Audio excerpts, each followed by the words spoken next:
When a kind-hearted man stumbles upon a child's crumpled drawing on a rainy park bench, he doesn't just pick up a piece of paper. He unknowingly starts a chain reaction that will shake an entire town. As he searches for the child behind the drawing, what he uncovers leads to a reunion that leaves millions speechless and restores faith in humanity. Before starting the story, make sure to subscribe to the channel so that you don't miss any update in future. The rain hadn't stopped for hours. John's boots pressed softly into the wet grass as he made his usual walk through the park. He didn't mind the rain. He liked how it washed away the noise of the world, how it made everything feel quiet, almost honest. He wasn't looking for anything that day. Just a walk. Just a breath of calm. Just time to himself. But fate doesn't wait for invitations. As he passed the old wooden bench under the big oak tree, the one nobody really sat on anymore, something caught his eye. A soggy, crumpled piece of paper stuck to the bench's edge, fluttering in the wind, trying desperately not to be forgotten.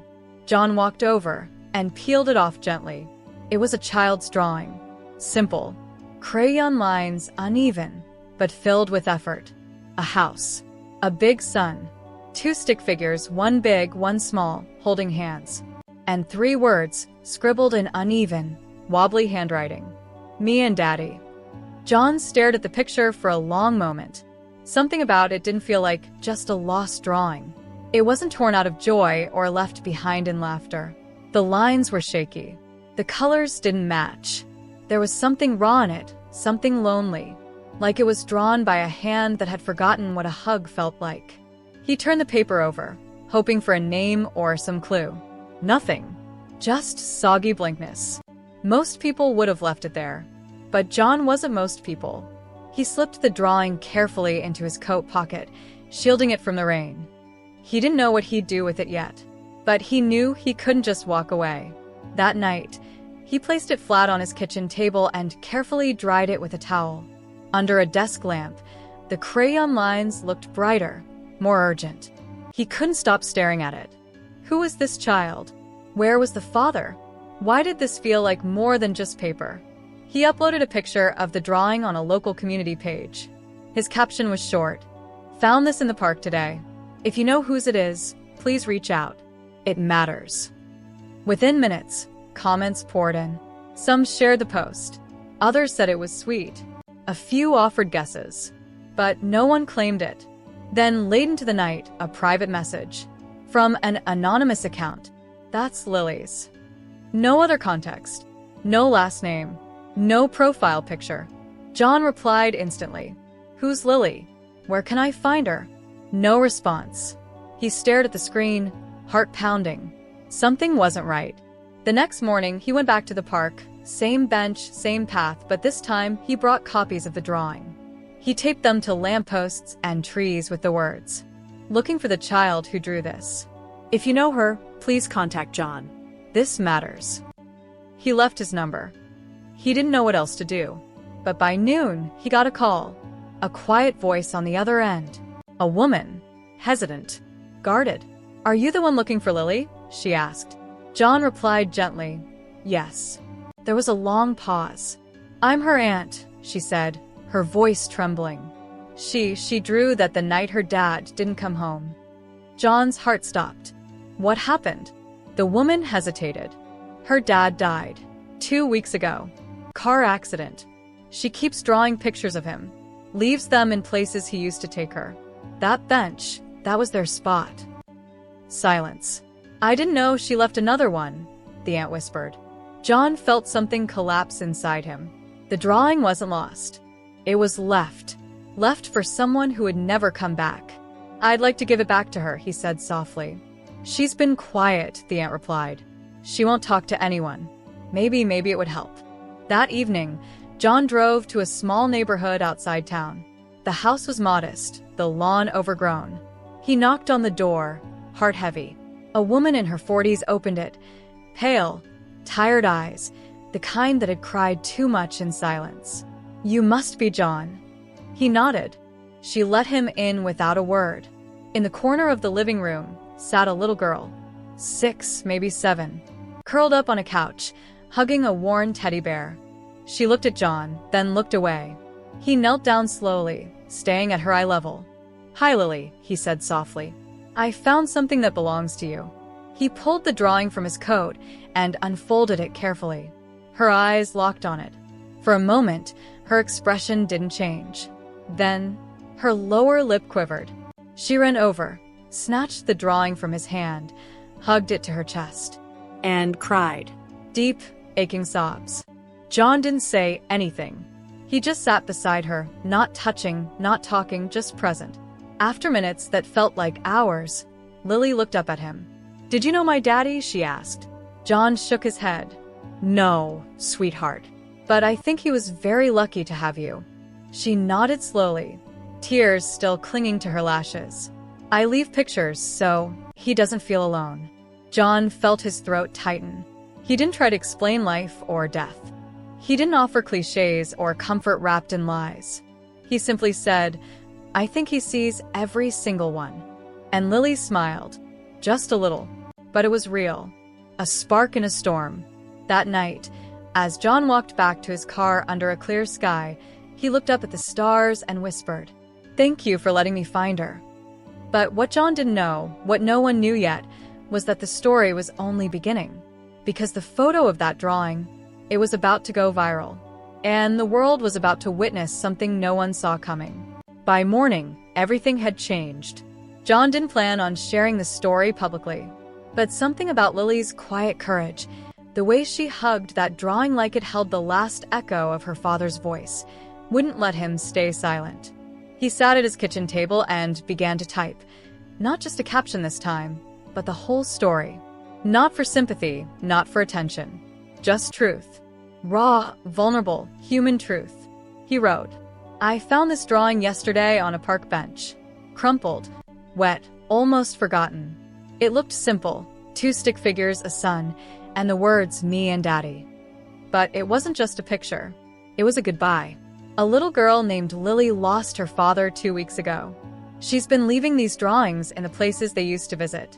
I met her last night. She didn't say much, just cried, and held the picture like it was her heart. If you see one of these, please don't walk past it. Some kids don't have words, they only have crayons." He clicked post, and something happened. It didn't just get liked. It moved people. First a few comments, then dozens, then hundreds. Parents began sharing it with the caption, "This broke me." Teachers tagged each other. "We need to talk about this in class." Therapists reposted it. Grief in children often goes unseen. Lily is a voice for thousands. Within 24 hours, the post crossed 80,000 shares. Local news picked it up, then national. John's phone buzzed nonstop. Reporters, radio hosts, documentary producers, they all wanted the same thing. "Can we talk to Lily?" But John said no. This wasn't a story to be consumed. It was a life still breaking, still healing. Instead, he spoke for her. Not as her father, not as her uncle, just a man who found a picture on a bench and decided not to ignore it. He urged people to leave notes, drawings, and messages in public places for children dealing with loss. He called it the Drawing Project. Within days, parks across the country filled with color. Sidewalks bore chalk messages. "You're not alone. We see you, little one. Daddies never truly leave." One woman in Oregon taped a drawing of her late husband to a tree with her daughter's name written below. In Kentucky, a group of 5th graders held an art session dedicated to invisible grief. Something sacred had been born, but as the movement grew, so did curiosity. Who was Lily? And where had this begun? Without giving away her identity, John shared one more detail, a photo, not of her face, but of her tiny hand gripping the drawing. Just that. Nothing more. The internet stopped, because that single photo felt like the whole world was holding its breath. One user wrote, "I don't know why this hits so hard. I don't even have kids. But this feels like something I lost too."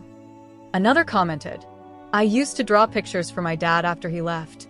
Never thought anyone else did that." And somewhere in that flood of emotion, the unexpected happened. A man named Daniel commented. He was from 3 states away, a firefighter, recently retired. He wrote, "I recognize this drawing style. And the handwriting. I responded to an accident a few weeks ago. There was a child's drawing in the back seat of the car. It looked exactly like this. John's heart skipped. He reached out. Daniel explained. A late-night crash. A single father. The child wasn't in the car. She'd stayed home that night with an aunt. But in the front seat was a folder, soaked in coffee and tears. Inside, drawings. Lots of them. He never threw them away. He kept them. He didn't know why at the time. Now he did. He mailed them to John. When the envelope arrived, John opened it like it was made of glass. Inside were 5 more drawings. All of them, Lily's. Each one held a piece of her memory, her pain, her love. One had a rainbow over a hospital. Another had a stick figure sleeping under stars, labeled, Daddy's Dreaming Now. And one had her name inside a heart. Love from Lily. Always. John visited her again that evening. He didn't knock this time. The door was already open. Lily sat on the porch steps, watching the sunset with her teddy bear. He sat beside her, quiet as always. She looked at him, then at the envelope in his hands. Her eyes widened. He handed it to her. She pulled out the drawings, one by one, gasping quietly each time like finding a piece of her soul. This was from his birthday, she whispered. And this one was for when he got better. She stopped on the rainbow. I drew this the night I prayed he wouldn't leave. She didn't cry this time. She smiled, like she had just been handed proof that love doesn't die. It just moves, floats, and finds its way back. That night, her aunt messaged John. She slept peacefully. First time in weeks. And across the world, thousands of kids who had never met Lily began to draw again. For the parents they missed. For the siblings they couldn't forget. For the hugs they remembered in colors only they could see. What began as one forgotten picture on a bench had become a canvas for global healing. But just when the world thought the story had reached its heart, one message would come through that would flip everything upside down. Not from a stranger, but from someone who knew the father and had kept a secret for 7 long years. 3 weeks had passed since the post went viral. Lily's story had traveled across countries, translated into multiple languages, even spoken about in classrooms, support groups, and therapy circles. Artists recreated her drawings into murals. One appeared on the side of a building in Berlin, a giant heart-shaped crayon world, titled simply, Me and Daddy. But John still felt something unfinished. He couldn't name it, couldn't point to a missing piece. Until that message arrived. A simple notification. One line. There's something you need to know about Lily's father. It was from a woman named Clara. No profile photo, just a name. And a second message followed moments later. He wasn't just a man. He was my brother. John sat up in his chair. He responded immediately. Can you tell me more? Clara replied.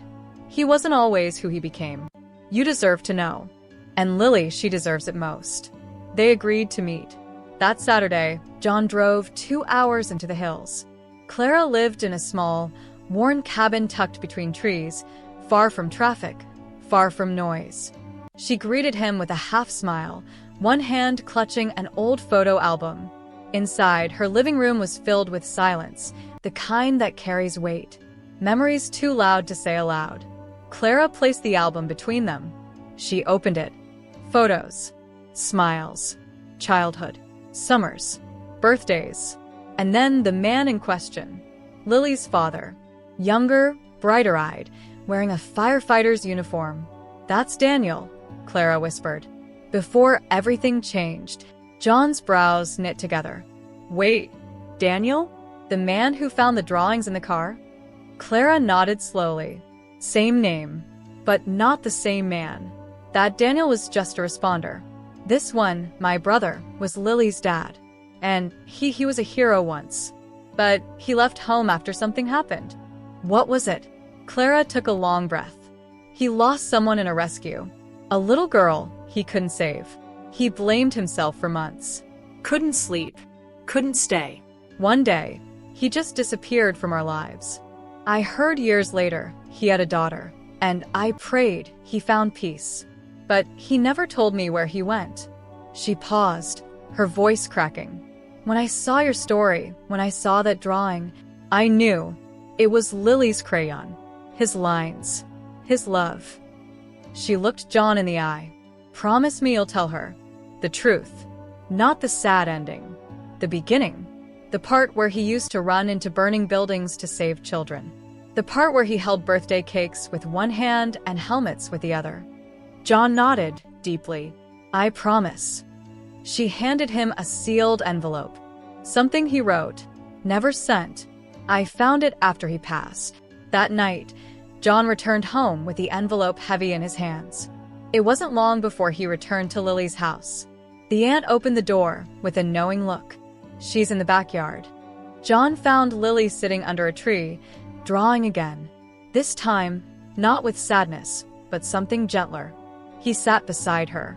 "Lily," he said quietly, "someone who loved your dad very much gave me something for you." He handed her the envelope. Her small hands turned it over, then carefully opened the seal. Inside, a letter in her father's handwriting. She read it silently, lips moving without sound. Then tears. Not like before. Not the aching, shaking kind. These were soft, like raindrops on windows. Like finding the end of a song you never thought would finish. She looked up at John. "He was scared too," she whispered. John nodded. "Sometimes the bravest people are the ones who carry the heaviest sadness." She folded the letter and pressed it against her chest. "I think he wanted me to keep drawing." "I think," John said, "he wanted the whole world to see what love looks like." The sun began to set behind them, painting the sky in oranges and golds. As they sat in silence, a car pulled up in the driveway. A woman stepped out, familiar. It was Clara. Lily's aunt came out, confused, until Lily stood up and walked toward the woman and somehow, without knowing her face, without ever hearing her voice, Lily whispered, "You're my aunt." Clara nodded, already crying. In that embrace, generations of pain melted, lost years bridged in a single moment. Not a fairy tale. Not perfect, but healing. Over the next few weeks, Clara became a fixture in their lives, sharing stories of Lily's father, photos, silly memories, the kind that turn myths into men again. And Lily? She kept drawing, but not just for her dad anymore. She drew for kids who lost someone. She drew for parents grieving silently. She drew for strangers who didn't have the words. Each picture, now posted online as part of the drawing project, was filled with warmth, color, and quiet bravery. One drawing showed a heart inside another heart, labeled, "Grief lives here, but love does too." Schools began using her art in grief counseling.